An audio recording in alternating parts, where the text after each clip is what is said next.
monde arabe par l'imposition d'un certain nombre de thèmes, de certain nombre d'approches qui sont encore une fois exogènes, mais qui sont imposés et qui fonctionnent.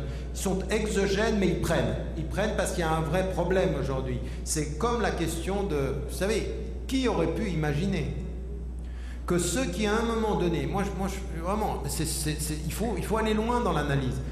Qu'est-ce qui unissait la conscience arabe et la conscience musulmane pendant des années? À un moment donné, ça a été la cause palestinienne. La cause palestinienne était un moment d'union, c'est-à-dire on ne faisait plus la différence, on était unis contre l'oppression qui était faite au peuple palestinien. Même ça, on a réussi à faire de la cause palestinienne un élément de divergence. Pourquoi? Parce que qui s'oppose et qui résiste aujourd'hui à Israël? L'Iran dans son discours, le Hezbollah sur le terrain, et donc qui? Des chiites. Des chiites. Et donc, vous allez jusqu'à l'Arabie Saoudite qui dit: vous ne pouvez pas soutenir la résistance libanaise à Israël parce que ce sont des chiites. C'est-à-dire qu'on réussit à avoir aujourd'hui un gouvernement islamiste, parce que ça c'est vrai aussi, la relation de l'Occident avec l'islamisme, c'est à géométrie variable. Ça n'a jamais empêché les États-Unis de soutenir les talibans quand on en avait besoin, puis ensuite de soutenir aujourd'hui l'Arabie Saoudite. Donc ici, même ça s'est brisé. C'est-à-dire, il y a une fracture potentielle, et chez certains sunnites, on se rend compte que si on n'intervient pas sur la question palestinienne, eh bien, on va entretenir la légitimité chiite sur cette question-là. Vous voyez dans quelle paranoïa on est. Et donc là, il faut se rendre compte de ça. Très rapidement, sur les deux autres questions. Alors, encore une fois, je ne sais pas si c'est ma façon de m'exprimer, mais ce n'est pas la première fois que j'ai ce type de réaction. C'est-à-dire que quand je place les faits, quand je dis voilà ce qui s'est passé, tout de suite on va dans l'extrême en disant vous dites que tout est initié de l'Occident. Je n'ai pas dit exactement ça, je vous demande de rester exact. J'essaye, autant que faire se peut, d'être précis dans ma formulation. Ce que je dis clairement, c'est qu'il y a eu des formations et que ces formations sont financées, qu'il y a eu un accompagnement et que les États, au premier rang desquels le gouvernement américain est au courant de ces formations-là, il les finance. Maintenant, est-ce que ça veut dire qu'il maîtrise tout? Et là, je suis d'accord, c'est pas vrai, il ne maîtrise pas tout. Il y a une somme de non-contrôle très importante. Et c'est pour ça que je suis... Sinon, je serais complètement pessimiste. Je dis, mais arrêtez de rêver. Allez, on s'assied, puis on... Non, je suis prudemment optimiste. Parce que la prudence vient de ce qu'on sait. Mais l'optimisme vient de ce qui est possible. Et c'est possible. C'est possible s'il y a une véritable énergie ici et que surtout on ne fait pas semblant de ne pas savoir que ça savait. C'est ça mon problème. Donc ne tombez pas dans cette thèse conspirationnelle. J'ai jamais dit ça, j'ai pas voulu dire ça. Et souvent, c'est marrant d'ailleurs, parce que dans le monde arabe, j'ai exactement la même réaction. On dit ah ouais, alors c'est tout est... Non, j'ai pas dit ça. J'ai dit il faut avoir la subtilité de l'analyse, savoir qu'est-ce qui se savait, qu'est-ce qui a été laissé, qu'est-ce qui a été fait. Et pourquoi? Et donc, par exemple, quand on pose la question, mais pourquoi intervenir? Quel est l'enjeu aujourd'hui des Américains de préférer une autre façon d'aborder la question tunisienne ou la question égyptienne? On en a dit un mot quand même. Il y a des vraies questions sur la passation. On le sait, l'ambassade américaine envoie des notes au gouvernement américain en disant « l'homme est malade, le régime ne tiendra pas ». Ils le savent, il est mal, effectivement, et c'est sa femme derrière, bon, enfin, on ne va pas rentrer dans ces détails-là, mais ce que je veux dire, c'est qu'on sait qu'à un moment donné, on est à une période charnière, il faut changer de politique, parce qu'il y a beaucoup trop d'enjeux, ça ne tient plus. Le modèle tunisien qui se vendait ne se vend plus, ça ne tient pas, donc il fallait faire quelque chose. Et les Américains sont tout à fait conscients de ça. Je veux dire, l'homme, Ben Ali, il est formé dans l'armée américaine. Quand même pas... Attendez, il est formé dans l'armée américaine, il ne vient pas de n'importe où. Et donc d'un autre côté, sur l'Égypte, c'est exactement la même chose. On a aujourd'hui un moment, c'est une fin de régime. Et en même temps, un déplacement du centre de gravité régional. Donc il faut changer de ce point de vue-là. Donc quand je dis que c'est géostratégique et qu'en même temps c'est économique, il y a aussi tout un enjeu de la Méditerranée, de l'Europe aussi, et de l'Afrique. Tout ça, ce sont des réalités. Encore une fois, l'attitude vis-à-vis de la Libye est aussi liée au pétrole libyen, mais aussi à la géostratégie Parce que celui qui tient démocratiquement la richesse libyenne et qui a une politique sud-sud, alors là, il met à mal la politique américaine et la politique européenne. Ça, il fallait le contrôler. C'était pas possible. Donc là, on intervient de façon massive, sans état d'âme. C'est pas pour le sang des... Donc j'aimerais, de ce point de vue-là, qu'on soit un tout petit peu...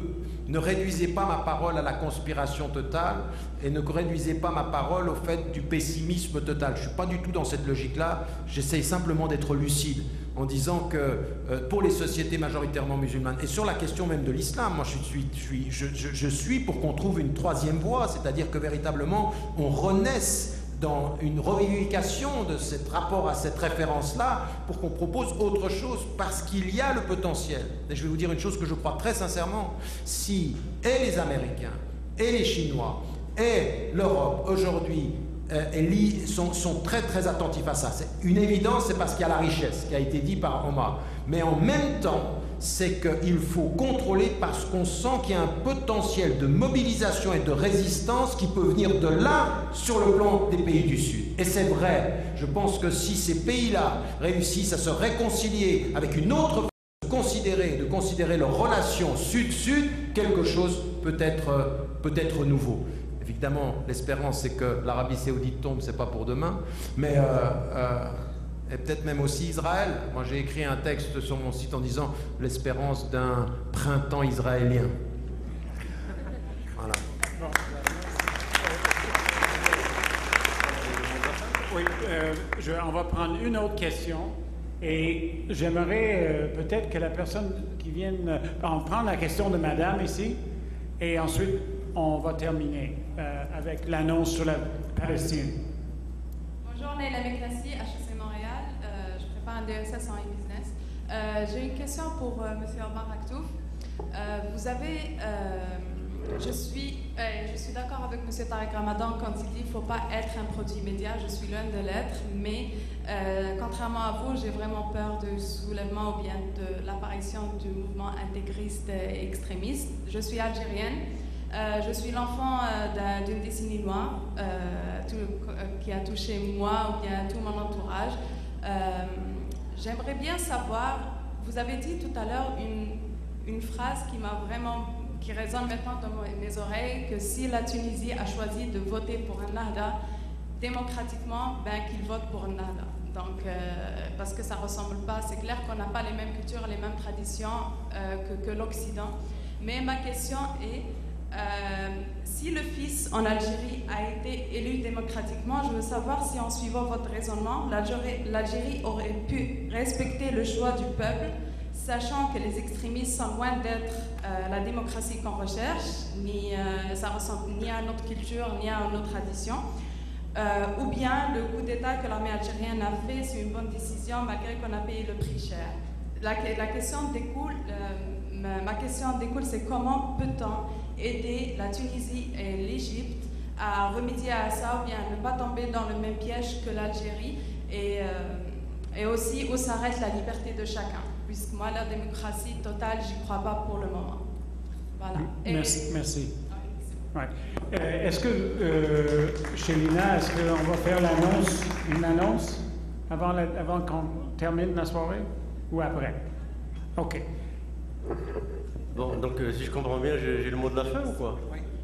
Oui? Ah bon? Tu parleras plus? Bon, alors écoutez, je vais commencer par la dernière question, le fils. Il ne faut jamais prendre des éléments, des indicateurs d'une situation sociopolitique de façon isolée. Et sans aller chercher l'archéologie, la généalogie et tout ça vient tout ça. Comment le fils est-il né en Algérie? J'y ai assisté, j'y étais, j'ai vu comment tout ça s'est construit. C'était tout simplement parce que nos généraux, nos dirigeants ont trop spolié le peuple algérien. Si moi j'étais resté en Algérie, j'ai décidé de partir en 1975. Parce que je voyais venir ce qui allait se passer en Algérie, et je l'ai écrit, que les Algériens allaient s'entre-déchirer, s'entre-tuer, et qu'on allait avoir des sergents en gandoura et en turban, etc., etc. Bon. Je l'ai vu venir, j'étais peut-être pas le seul, mais enfin bon, j'étais l'un des seuls, sans doute. Et heureusement que je l'ai écrit. Mais j'ai vu, si j'étais resté, je serais devenu, moi, terroriste athée. J'aurais pris les armes contre ces généraux, contre ces vampires du peuple algérien, devenus insupportables. Bon, on le sait aujourd'hui maintenant, avec les scandales de la Sonatrach, avec etc., etc. Sur 10 bateaux de pétrole qui partaient d'Algérie, un bateau partait on ne sait où, pour que l'argent finisse en Suisse pour les comptes de X et Y, les généraux, etc., tenus à bout de bras depuis Paris. Alors si le fils est né, c'est parce que le peuple algérien en avait marre de ces régimes, le peuple algérien en avait marre d'être spolié, d'être tondu et pelé, bouffé jusqu'à l'os, et il s'est jeté dans les bras des mosquées. Alors, on a confisqué le vote